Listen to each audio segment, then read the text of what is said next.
Looking for a fun way to win up to 25 times your money this basketball season? Test your skills on Prize Picks, the most exciting way to play daily fantasy sports. Just select 2 or more players, pick more or less on their projection for a wide variety of stats, and place your entry. It's as easy as that. If you have the skills, you can turn $10 into $250 with just a few taps. Easy gameplay, quick withdrawals, and injury insurance on your picks are what make Prize Picks the #1 daily fantasy sports app. Ready to test your skills? Join the Prize Picks community of more than 7 million players who have already signed up. Right now, Prize Picks will match your first deposit up to $100. Just visit prizepicks.com/get100 and use code GET100. That's code GET100 at prizepicks.com/get100 for a first deposit matchup to $100. Prize Picks, daily fantasy sports made easy. Welcome to the 5th season of the Meet the Mancunian podcast, Social Impact Stories from Manchester. I'm Deepa Thomas Sutcliffe, your friendly host. It's a privilege and a pleasure for me to interview some of the most inspiring people working in Manchester's social impact sector and feature them on this podcast. My guests are leaders and worker bees associated as employees, trustees, and volunteers with social enterprises, non-profits, and community groups. They share their life stories and passions with you, dear listener. My aim through this podcast is to inspire you and to share a bit of good news. My guests tackle serious concerns in Manchester, but many of these are also universal themes resonating in many parts of the globe. All my guests talk about the power of collaboration and how together we are stronger. They, of course, expand on their pride in Manchester and Mancunians as well. I hope you enjoy listening to the podcast on Apple, Spotify, or Google, or any of your favorite podcasting platforms. You can also listen to the podcast episodes and read the transcripts on my website, www.meetthemancunian.co.uk. If you are a new listener, you can log on to www.meetthemancunian.co.uk to listen to the first 4 seasons of the podcast and read more about my podcasting story. If you are a returning listener, welcome back.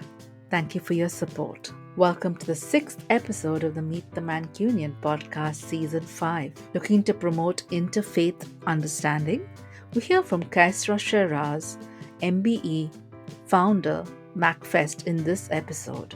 I'm delighted to introduce my guest, Qaisra Shahraz, MBE, founder, MacFest. Thank you so much, Qaisra, for taking the time on our weekend. Thank you so much, Deepa ji. Yeah, delighted to be part of your podcast series. It's lovely to hear Deepa ji. It reminds me of my time in India, and it's really nice to hear that. It's such a Wow. mark of respect for somebody It who's is, just and it's one of the best things I love about our culture is this respect for sisterhood, for brothers, and for everybody, irrespective of age. And I love the G with it. that is lovely. So tell us first about your passion for interfaith understanding. How did that come about? Right. That came about nearly 20 years ago. I have friends from the Jewish world, including a professor at university and another Jewish woman who was working with me for 25 years. And for me, it's just fantastic relationship. And yet the situation when the conflict in Israel and Palestine would take place and it would be on the news and media, I felt it entered my home. It led to ill feeling, anger, etc. And it was a conflict. And I thought, it's like poison entering my home. And I thought, well, I have my Jewish friends, but they've got nothing to do with that. But I know there are problems in Israel. I know the government. I know the suffering of Palestinian people. But I tried to divide the two, not get caught up with that conflict and think all Jewish people or all people are the same. And I wanted to stop myself from getting into that sort of down the line sort of reaction. So I joined a Muslim Jewish forum. I was invited to join, and that's where it started. It was my way of building bridges, getting to know the Jewish community, promoting understanding, and celebrating everything that we have in common. And I've been doing that by connecting Muslim women and Jewish women through synagogues and mosques done it in school assemblies through We Stand Together, another charity, and through Muslim Jewish Forum. And I'm also a partner with the Foundation for Ethnic Understanding in New York, who also promote better relations between Muslim and Jewish people. So that's where it started. And then I became a trustee for Faith Network for Manchester, which is a platform for all faiths to celebrate, to understand each other, to be united and respect each other's faith and get to know everyone and celebrate our different festivals and ways of life.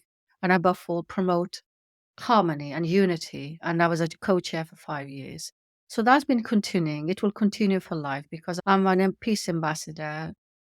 And you know yourself, you come from India. I'm originating from Pakistan. And I was just talking last night. Well, we're all Indians. That's where we were. That was India until someone drew a line and we suddenly had another identity. So as a Pakistani novelist, British novelist of Pakistani origin, I've traveled to India many times, and I love it. I have families, Indian Hindu family in Coimbatore, in Kerala. Families mean real dear friends. Similarly in Aligarh and Delhi. And that's for me is real India. And yet the situation between India and Pakistan, the politics, create this tension. And this is where people like me are really needed. Writers above all, as a novelist, we're ambassadors of peace and harmony. We don't want to get caught up in this. So when I go to Pakistan, I say, I love India. And they look at me, I say, look, yes, there are ordinary people there. And do you remember there's millions of Muslims there as well? And similarly, I would say the same about India. But as you know, the situation has really worsened in India about Muslims. So I'm totally aware of that, but I still try to maintain my reasoning. I say, look, my best friend is Shashi Pandey. She's lived with me for 10, 15 years next door. She's my sister. So I try to hold on to the human relationship, the human element of this, and not get caught up with politics, with relationship, and above all, not let it sour my world, add poison to it.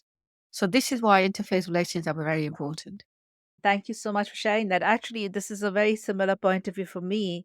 I actually wrote an article on the subject, not books like you, saying that our stereotypes a form of racism because if Yes. there is discrimination, Yes. and by putting an entire country or a Yes. religion or disabilities, whatever, you stereotype in many different Yes. ways. It's not always faith related. And Yes. you say that person, because they are from this place, that's what, we come up with all kinds of negative and sometimes positive stereotypes. And I don't think that's correct. Yeah. People are people. We That's need to assume that people are basically good and build those human connections. And thank you so much for sharing that. That is so important. It's lovely that you've been to so many parts of India. all of them are probably you haven't been to some of them, to be Yeah, honest. so Was it Kerala up is north home side? for me. That's my Ah, home, but it is where I've lived for most of my life. And excellent. I think Manchester is very similar to Bombay in many different ways, but we can talk about that later. So Okay. tell us about starting MacFest and what does it do? And I was very interested by that, promote honey, not hate. That was a lovely Yes. little line. So Yes, tell us that's right. about it. So I've been using that slogan for many years. It used to be spread hummus, not hate. I took it to Pakistan, to Indonesia, and people didn't understand the word hummus because they don't have that sort of food. It's more Mediterranean, European. So later I changed it to spread honey, not hate. So that is still the slogan I use for MacFest. Now, what is MacFest? It's an art and culture festival. It started from May of 2017, a very special time for tragic reasons. There was the Manchester Arena attack, and I was at that time the co-chair of Faith Network for Manchester, and we held many vigils to commemorate the passing of 22 people who were the victims of this atrocity, including a lovely young girl. It was a horrific incident, but it brought this city together. At the same time, however, because it was an act committed by a Muslim young man, for whatever reason, the fear of the Muslim community was that there'll be a backlash. I had a friend in Oldham wearing the hijab. I invited her to come to the vigil to the Manchester Cathedral area. And you know what? She was afraid to come out. She thought she would be attacked. And for me, that was a defining moment. I thought, what has this poor woman got to do with that? Why is she feeling like this? Why are all the Muslims targeted just because some nutter, some mentally ill person, an extremist, a terrorist? And you have those in all faiths, we know that. Why do we have to pay the price for the acts of one insane person? And that was the moment for me, the defining moment. I thought, enough is enough. You know, Islamophobia has been rising across the world since September the 11th. And we've been battling with it. And that was one of my key roles, was to challenge Islamophobia, anti-Semitism, bring communities together, connect community together. So I decided, because I'm a novelist, I've been to many festivals, including to India, Jaipur, Kerala, etc. I thought, oh, an art festival, using art and culture to connect communities, in particular, bring Muslims and non-Muslim together. So that was the idea. The second mission was to take it to schools and colleges as well, because my background's in education. I've taught in schools, colleges, adults, and everything. And I thought, if I, as an adult, feel so vulnerable against this anti Muslim hatred, what is it like for young children, young people feeling vulnerable and being bullied about this? And I knew the festival had to be held in schools and colleges, part of their normal daily life, and do it through art and culture. My third mission was this, because, Muslim communities are so diverse. There's so many countries, so many people from 4 or 5 continents. And when do these people, communities, ever come together? When is a chance to interact together? For example, when do the Pakistanis meet the Nigerians meet the Turks, the Turks meet the Somalis meet the Bosnia, etc.? When does that happen? It rarely happens. So the third mission was to bring all the different Muslim communities together under one roof to interact, to get to know each other, and get rid of some of the stereotyping or misunderstanding about each other and celebrate that diverse heritage. And that's how it started. The vision was always big, because if you're going to be hosted in schools and colleges, you need to have a longer festival. The other thing was, I didn't want the festival to be a Muslim only festival, because the mission was bring other people, connect Muslim to other people of all faiths and backgrounds, so they're part of it. And I wanted it hosted in cultural organization, theaters, galleries, libraries, and that was it. Everybody grab the opportunity to be part of it. All the theatres, galleries, libraries, they open their doorway. The vision was always big in the sense, start locally in Manchester, go nationally, as we did the second year in the Northwest. We went to Stockport, Oldham, Rochdale, Bolton. And then third year was supposed to be international. And by Jove, incidentally, through COVID, we did. Whereas before, I could invite 1 or 2 authors or artists from another part of the world because we couldn't afford it. Suddenly, Zoom was available, and Yes. we grabbed the opportunity. And would you believe, we were the only organization, probably in the whole of the UK, who were open for business. We delivered 73 events through COVID. Can you believe it? 73, all Wow. digital. And it worked. And we needed them, because that was a time when people needed to connect. So we use art, literature, culture, you name it. We did it in so many. And we went across the world, providing platform, places like India, China, Indonesia, Jaipur, Azerbaijan, etc. So that's how it happened. So basically, an opportunity for you to now talk about what MacFest 2023 is going to be focused on. Sounds very interesting. It's had a great journey. That's right. So in the fourth year, to go back, we set up a foundation, right? It was Muslim Women's Art Foundation. Because the other part of the festival was, I wanted to promote Muslim women in particular, because the other stereotyping was against Muslim women. So it's one of the battles I've been fighting for all decades for women. Whether it's in literature, I wrote a dissertation called Prison of Womanhood, exploring how 300 English women writers were deleted out of history because they were not printed, they were not published. Only the men were published. So what I'm trying to say is, my interest in gender was there throughout of my life. So then over the years, I realized that there was a lot of stereotyping Muslim women, that they're all oppressed, this and that. And I thought, this is nonsense. So I've done 2 things to address this. One is through the festival. I found, although I had many panels to do with women welcomed everybody. My whole team was 80%. I felt I needed a bigger platform. So since then, we've set up a Muslim Women's Art Foundation. And last year, we actually launched the Muslim Women's Festival and Art Foundation.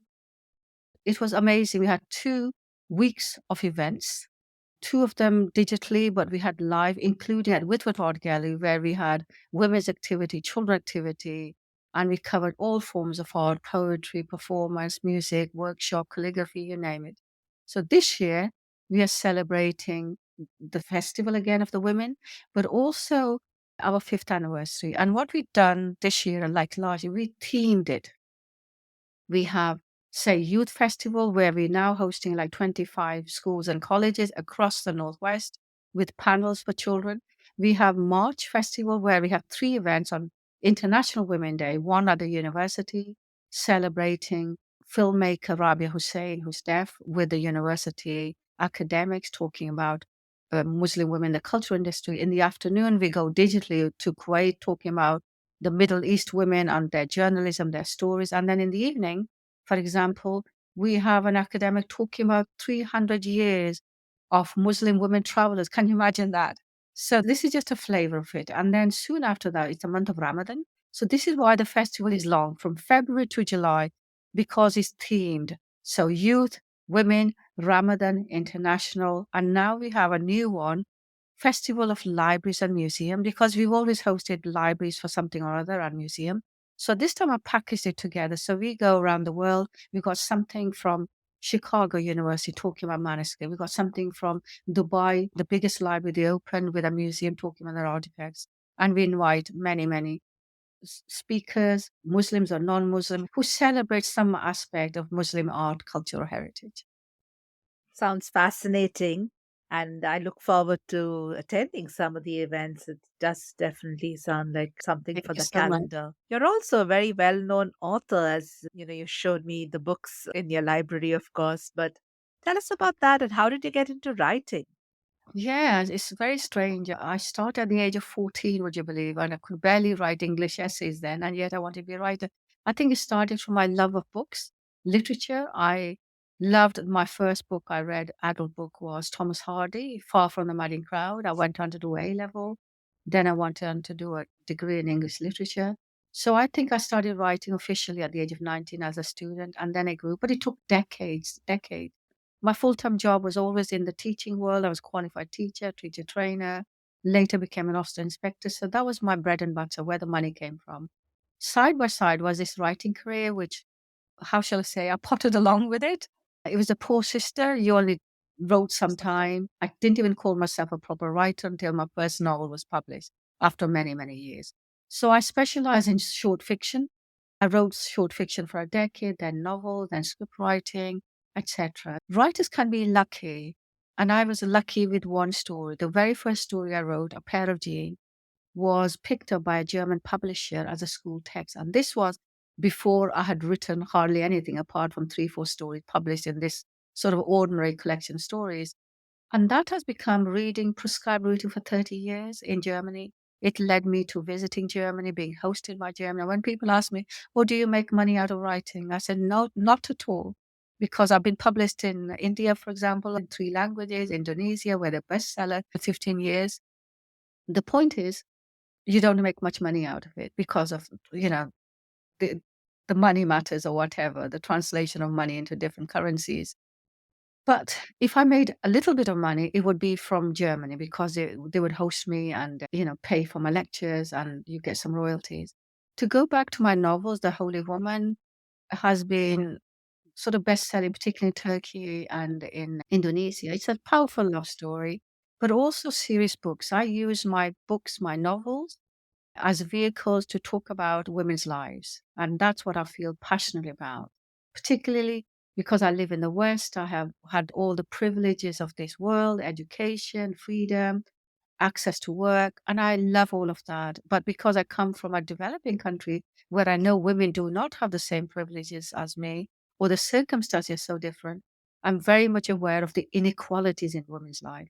So I have spent all my life trying to address these inequalities, whether it's through teaching someone to write their name for the first time, as I've done through education, lifelong learning, or whether to raise awareness about their issues through my novels. Like first novel talked about the wearing of the veil, trying to explain to the Western readers, what is it for women who wear it? It is not what they think is a form of oppression. Many women around the world wear it because they want to wear it as part of their identity. And I also talked about patriarchalism. Second novel, I talked about rape as an issue. And third novel talked about my revolt. Typhoon was the one I talked about rape. Revolt about racism, about intercultural marriage, about generational gap, etc. And then I have another book, a collection of stories, 10 stories from around the world called The Slave Catcher and the Concubine. And literally from cover all topics from the division of India and Pakistan to the Holocaust in Poland to the invasion of the Incans by the Spaniards to the migration in the Emirates and through stories like my own, like a pair of G, talking about the migrant experience. So all of that has been going on. I've also used my background in script writing. I have a master's degree as a script writer. I had to learn how to write scripts for television. I wrote a 14-episode drama series produced by PTV in 2023. Why did I do that? I hardly benefited financially. Actually, in fact, I invested my own money. The costs were such, but it was the best media. If you want to explore social issues, drama is it. You know this in all especially developing country. Drama is the biggest vehicle to promote social awareness, issues. And in the first one, I explored the issue of women and work and about the disparity of family lives. And in the second one, which is not produced yet, I talked about domestic violence and also cancer, raising awareness about smoking and other things. So that's been my life basically, and writing books. But at the moment, I've not written anything for 5 years. Probably I'm still pottering along with my fifth novel set in Morocco and France, but Marquis has kept me busy. Oh, this is really interesting that you're using your books to kind of educate and, like you said, it's about drama. So what Okay. are the challenges on this journey? There must be quite a few that you've had to get past, and if you can share one or two that and how you overcame them. Challenges, I think one of the challenges I can relate to was when I set up Macfest, it was at a late time in my life. It's a time when I should be sort of retiring, easing away from work, and suddenly I'm gone full blast into full-time mode. The work I do is like equivalent through 3 jobs, 7 days a week, sometimes 18 hours a day when it's really busy. And it's a work of passion. It's like you set up your own idea and a business and you carry on and with it, you never clock off. So that's been a challenge trying to manage other aspects of your life while trying to do everything that you have to do. And then the problem also with my brain is you keep having new ideas, new initiative, and you keep pursuing those. So life becomes busier and busier, and it's trying to manage all aspects. And then the writing. I have forgotten myself as a writer in this process. I'm celebrating other people around the world, but the writer Qaisra has been put aside. So that's been a challenge. Really, my own personal career has suffered as a writer. And then challenging funding. Most of my work in the first 2 years was voluntary, hardly any payment. But to go ahead still, whether you receive payment or not, was that. And then, of course, the challenge of being a Muslim woman. I've personally not been discriminated against, personally, but as a migrant in England, the challenge is there always of racism, of stereotyping.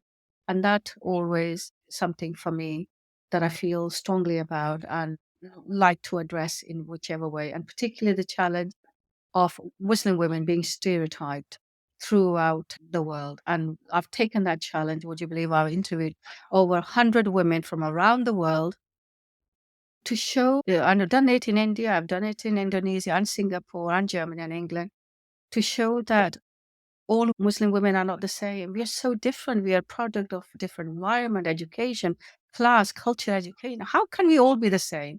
So that has been one of the challenges, which I'm succeeding. I'm using my platform for Mukfest. I'm using it as Muslim Art Foundation and to myself as a role model. And then trying to train, mentor, support women along the way.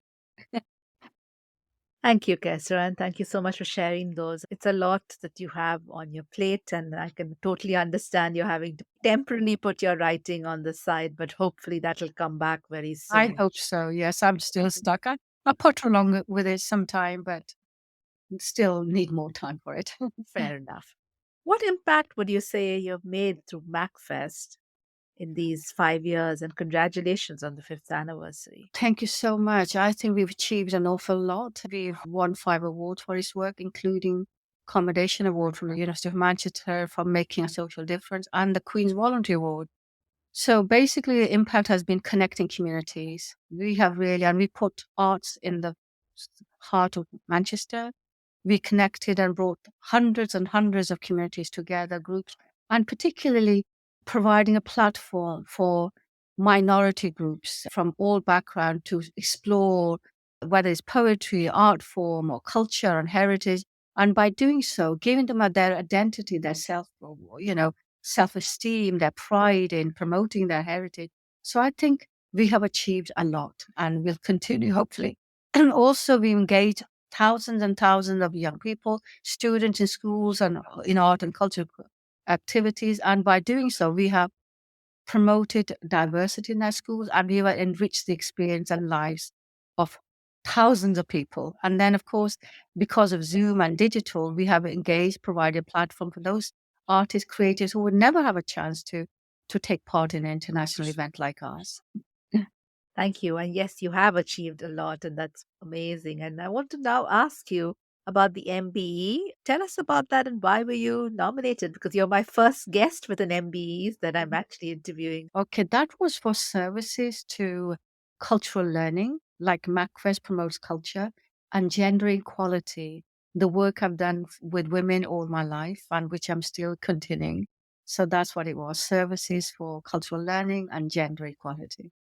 And I received the award 2 years ago from Prince William because the Queen was ill at that time. That's amazing. So the member of the British Empire, isn't that? That's right, MBA. That's right. Yes.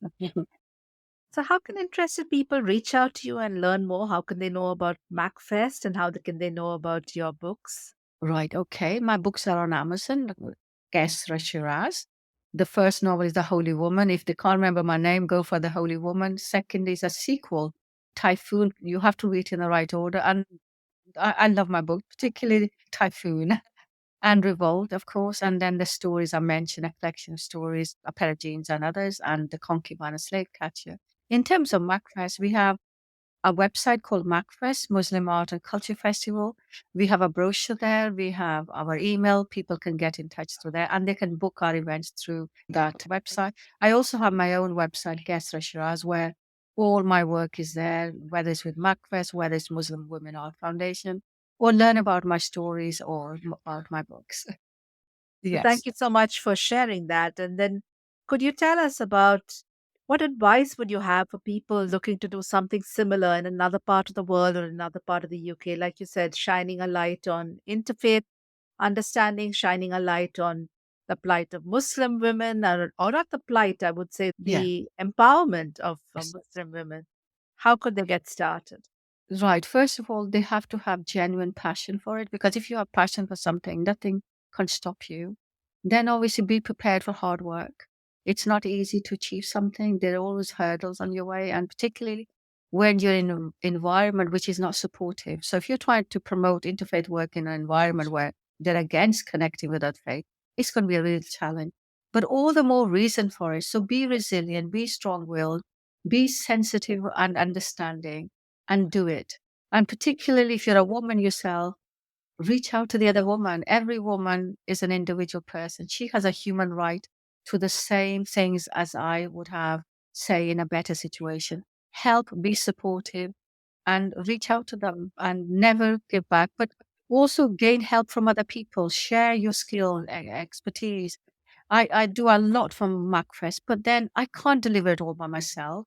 Well, I have a wonderful team, which is like a family. So we all collectively do that. And if you have a team, how shall I say, enrich them, skill them, value what they bring to it, and delegate where you can.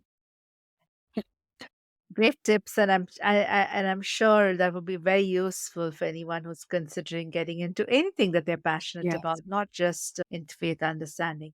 An opportunity now for you to talk about anything else that I haven't asked you about. And I think we have covered most of the things, really. As I say, we have 5th anniversary. I hope people will come and join. It's going to be a wonderful day. And then we have an opening ceremony on the 18th of February, which probably will be too late for this podcast. But yes, everybody, please promote unity. There's nothing better than unity and harmony. And above all, keep minds open. There's nothing more dangerous than mindset, which are so narrow or dangerous that they are only promoting hatred. So our slogan is spread honey, not hate. So if you can spread sweetness, it's far better than trying to spread hatred. And if somebody does, even if it's your mother, your father, your brother, your sister, your friend, challenge them. Say it is wrong. Do not be a silent, passive acceptor or observer. It's your duty as a human being, irrespective of the fact it might be difficult to challenge your dad or your uncle or whatever. Challenge them. It's not right. What is wrong is wrong. Have the moral compass to address it. I like that very much. And that shout out to, gently challenge, to speak up and not just be an observer, a passive observer, Yeah, this is the friend. thing I say to those school children. Say when it was for Muslim or Jewish children, I said challenge each other's. If somebody's speaking against the Jews, you challenge, say no, that's wrong. If somebody's speaking against a Muslim, so I use that context to explain to you because it's very, very important. Because one thing pretending outside, oh, I'm against this and this, or I support you this. At home, it's a different story. We're hypocrites. Why? It has to start at home. Do it with your loved one, with your own family, with your own children. And above all, oh, I forgot to mention, I have a phrase, get out of your own box. Challenge yourself, first of all. If you don't challenge yourself, it's going to be harder to accept yourself. Otherwise, you'll be a hypocrite. And how shall I give you one example? I challenged myself. I was in Peru as a writer, and it was a totally different world where the religion was different, the beliefs were different. They worshipped the earth. It was Mother Maya. They worshipped the mountains. And for me, it was a total contrast to what I've been brought up to believe. And I got out of my box. I said, Kesra, this is their way of life. This is their belief. I have to learn to respect it. Just because it doesn't fit into my world, my faith, my belief, does that mean I ridicule it? I dismiss it? That is wrong. So I'm often challenging myself because there are scenes where we'll never be comfortable fully, but that's our problem, not someone else's problem. And out of that comes respect. Respect others, irrespective of who they are, what you are.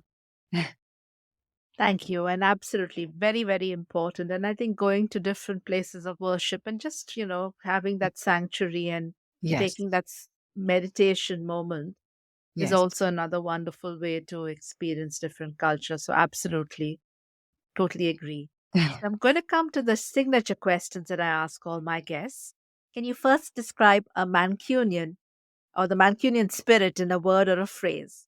Oh my goodness. Respecting everybody and living harmoniously together, well integrated. It's a great way to say, and it's a very welcoming community here. Yes, So, I yes, absolutely agree with that.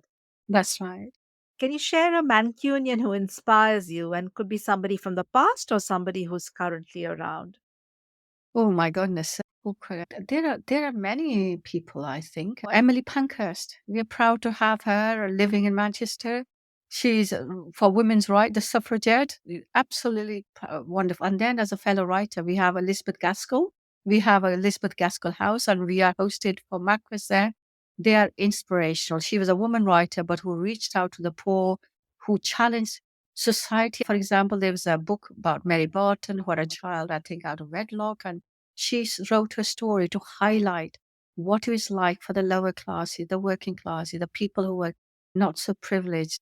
And for me, she's an excellent role model for us. And she put Manchester on the map for us as a human being. So, helping, supporting, going against the grain of society's expectation and their etiquette, but also as a hugely successful writer. The thrill I felt in knocking on her door. There's a beautiful house and there's a doorbell. And first time I went, I thought, my God, Elizabeth pressed this bell one day, once upon a time. And that was amazing experience. You need to go and visit yourself. Yeah, I All this haven't actually been, so I think it's one for my bucket list here. I am still a new Mancunian exploring the city, and I'm always loving hearing these tips. stuff. What's the most important life lesson you've learned so far? Health is the most important issue, really, and being very positive. I'm a very, very positive person, and positivity in all forms, in all aspects, is a wonderful way to deal with. Whether it's, say, somebody's got a cancer in the family, being positive in your outlook helps. I think that absolutely health is one of them, but having access to education and freedom. And I really value that. And my heart goes out to those women, particularly who don't have access to education because education literally transforms lives. And then the freedom to do what you want to do, where to go, how to have freedom to work.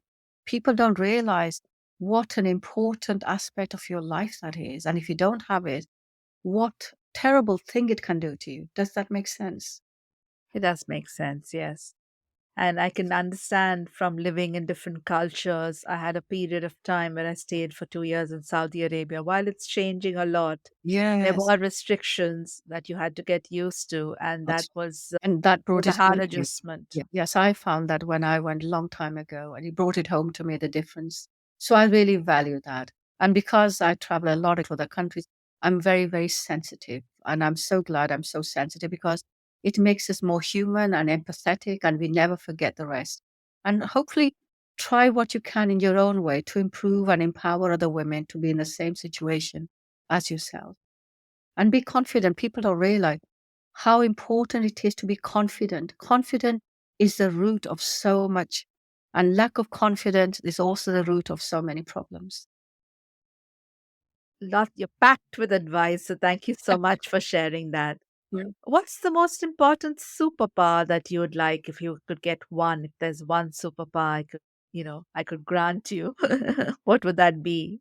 Long life for my father and my husband. And, and one's got health problem, the other one is in his 85, and I want to spend more time with them. That's fair enough. That's a good one. I hope that could come, and I send my best So much. wishes for both of Yeah. their continued good health. Thank you. No problem. No. Thank you so much, Kaisra. It's been a real pleasure. I've learned so much from talking to you, and it's amazing what all you're involved in and how much impact you're making to kind of create that interfaith understanding and to empower more Muslim women to kind of come and take that center stage. So that's wonderful. Thank you so much. Thank you so much, Deepaji. Kaisra, thank you for talking to me and my listeners. I really enjoyed learning about promoting interfaith understanding today. Dear listener, thank you for listening to the 6th episode of Season 5 of the Meet the Mancunian podcast, Social Impact Stories from Manchester. I hope you enjoyed it and it motivates you to follow your own dreams and passions. Please do consider visiting the website www.meetthemancunian.co.uk to leave me some feedback or suggestions on what causes resonated with you or ones that you would like to see featured here. I really welcome listener feedback and will do my best to incorporate your suggestions in future episodes. Next week, the Meet the Mancunian podcast talks to Melissa Jones about supporting disabled creatives. Tune in on Tuesday, 30th May 2023 to hear the next episode. You can follow the podcast on social media as @MeetTheMancunian on Instagram or Facebook, or as @MancunianPod on Twitter. It would be lovely if you can share or leave a comment. Please do also consider introducing this podcast to a friend or a family member. You can also sign up for my new newsletter on www.meetthemancunian.co.uk. No spam, weekly episode roundups, bonus content, and a preview of what's coming next on the podcast. Thank you so much.